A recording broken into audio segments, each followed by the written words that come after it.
So ayun mga kahabi, isang mapagpalang araw sa inyong lahat at syempre welcome back na naman dito sa channel ko.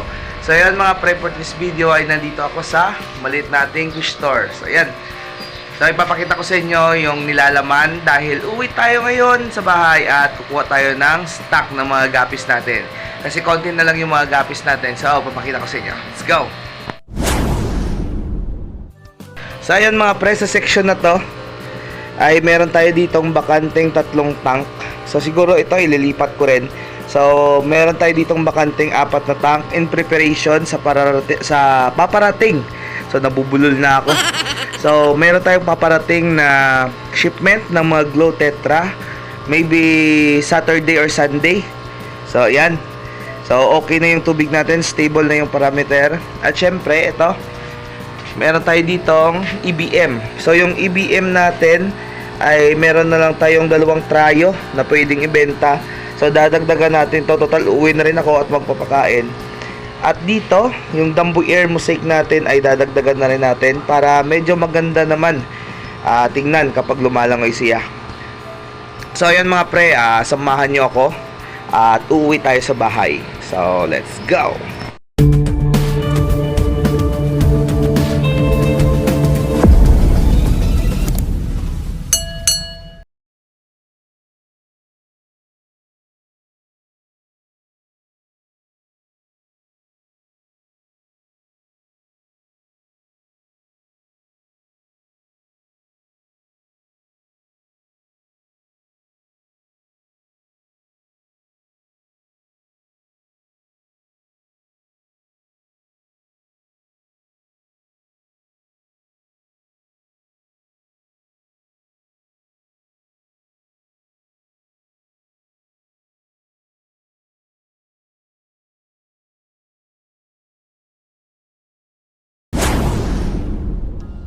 So ayun mga pre, kakarating ko lang dito sa bahay.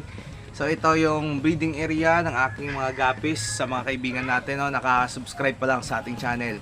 So ayun, bubuksan ko muna yung mga gapis natin para ma-check natin yung status nila at mangunguha na tayo. So ayun, i-update ko na lang kayo mamaya mga pre. So ayun mga pre, nung nakaraan ay nilinis ko na yung mga to, tsaka dito. So tingnan nyo, magaganda na yung quality ng tubig. So dito, ito yung nauna kong nalinis nung nakaraan. So medyo naglumot na rin.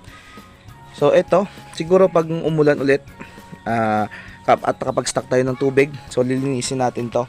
So ito yung fry section ng ating Dambu Air Mosaic. So dito, ito yung fry section ng ating mga EBM. So dito nakalagay yung mga female na EBM na kukunin natin. So medyo marami-rami yung nandito, tsaka malalaki na. So yung mga male dito, yan. So yan yung dahilan kung bakit tryo yung binibenta natin, kasi yung male natin ay outnumbered ng mga female. So konti lang yung male natin at medyo matagal palaparin yung buntot ng mga male. So kailangan natin talaga mag-nurture ng live foods dito, pero sa presyohan ng gapi sa wholesale, so di tayo makakabawi. Kaya ayan, so per tryo lang tayo mga pre, sa mga pwedeng bumisita doon sa shop. So hanggang tryo lang talaga tayo.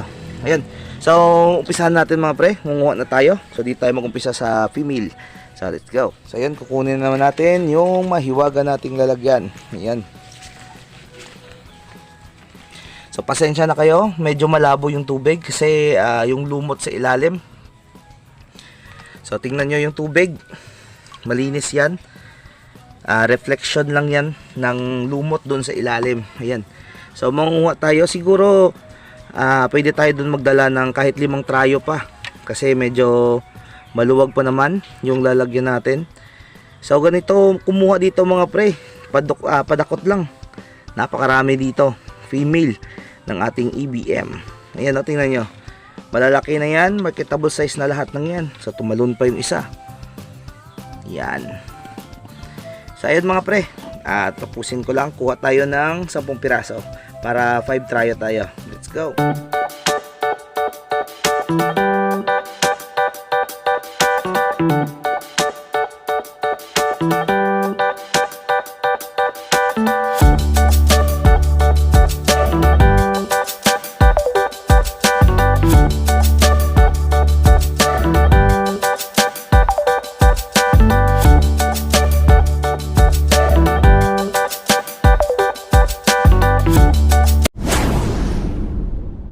ayan mga pre, ito na yung nakuha natin.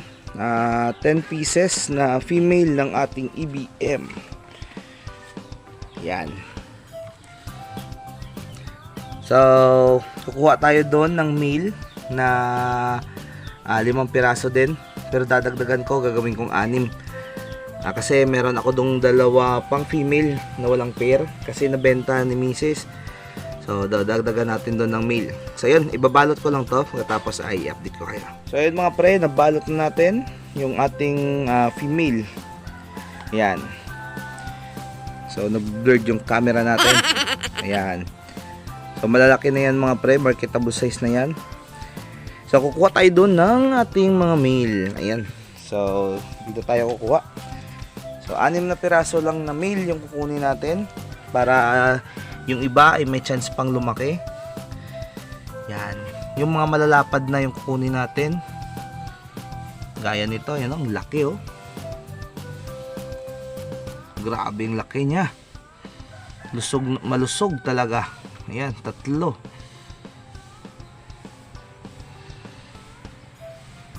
May nakita pa ako dito kanina malaki ito.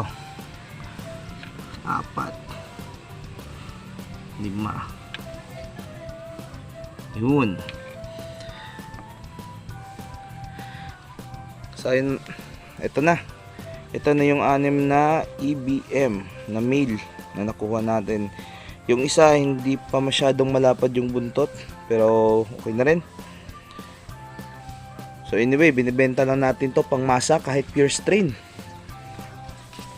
Sa gustong mag-avail nito, so bisitahin lang kami dito doon sa aming shop sa Rian Aquatics and Accessory, Purok 1, Barangay Hacienda Conchita, San Dionisio, Iloilo. So ayan, ibabalot ko to mga pre para makapagkuha na tayo ng ating Dumbo Ear Mosaic. So let's go. So ito na mga pre, yung EBM natin na 6 na piraso. Ayan, so tingnan nyo yung buntot nila. Ayan. So binibenta lang to pang masa. Ayan. So hindi pa to nakaranas ng groom. So ano pa kaya kung i-groom natin to? Yan.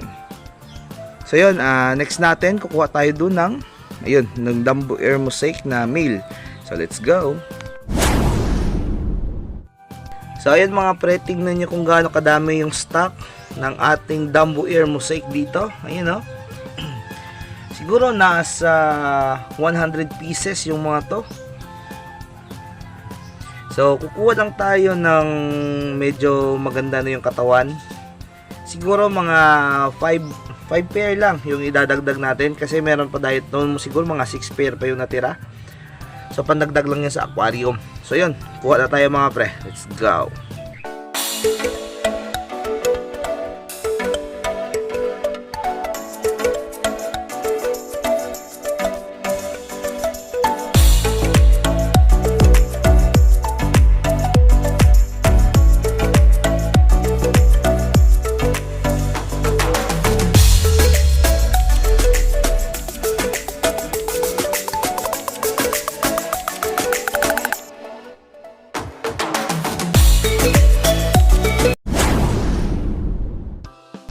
So ayun mga pre, nakakuha na tayo ng 6 na piraso. So 6 yung nakuha ko. Ayan. So bata pa to mga pre. Nasa more than 3 months old pa lang yung mga to. Yan. Ito na yung huling batch ko ng collection ng mga male ng ating Dumbo Ear Mosaic. Pero marami pa dun na pwedeng kunin. So wala lang tayong oras talaga kasi busy tayo. So, ayun mga pre, para mabilis tayo, mangunguha na lang ako doon ng female pagkatapos ay update ko kayo. Let's go! So, ayun mga pre, nakakuha na ako ng 6 na piraso na female ng Dumbo Ear Mosaic. Ayan na sila. So, ibabalot ko na to mga pre. At pagkatapos nito ay magpapakain lang naman ako ng mga gapis natin. At pagkatapos, i-check natin yung status ng ating mga mollies. So yan, sabi ni Papa meron daw ditong predator na pumupunta tuwing umaga. So yung kingfisher daw ay laging nakaposisyon dun dito na spot.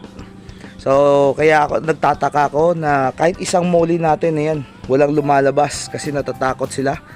Kahit yung mga breeder ng ating Platinum King Balloon Molly. Ayan, oh, nandun sila, oh, nagtatago. Hindi sila lumalabas kahit dito. Ayan, oh. Sobrang jolly to mga pre. Pagdating ko, umaangat lahat yan. Pero nandun sila sa ilalim, lumalangoy. Yung mga fry hindi nagsisiangatan. At dito, yung grow out ng ating mga balloon, nandun lang, oh, sa ilalim. Hindi sila umaangat. So sigurado merong istorbo sa natural habitat nila, kaya nagkaganito. Kahit ito, yung mga assorted mollies natin na napakarami ay hindi lumalabas. Ayan. So siguro i-address natin to sa susunod na balik natin. So lalagyan natin dito ng mga nets. So ayan mga pre, ibabalot ko muna. Medyo marami na yung dada ko. Ibabalot ko muna yung female ng ating Dambu Air Mosaic. Let's go! So ayun mga pre, maraming salamat sa pagsama sa akin sa video na to. At syempre sa mga kaibigan natin, no, na napadpad o kakasubscribe pa lang sa ating channel. So please po, kapag nagustuhan nyo yung mga video ginagawa ko, pag-click naman po ng subscribe button, pati na rin ang notification bell para updated kayo sa mga video ang ginagawa ko. So ayun, huwag kalimutan mag-like, comment, and syempre huwag kalimutan i-share yung video kapag nagustuhan nyo. So huwag kayong mahiya, mag-comment down below kasi lahat na nagko-comment sa mga video ko, any video mga pre, as long as pinanood mo, nag-comment ka, free shoutout ka sa next video natin. So mga pre, hanggang dito na lang yung video natin. Maraming salamat. God bless us all and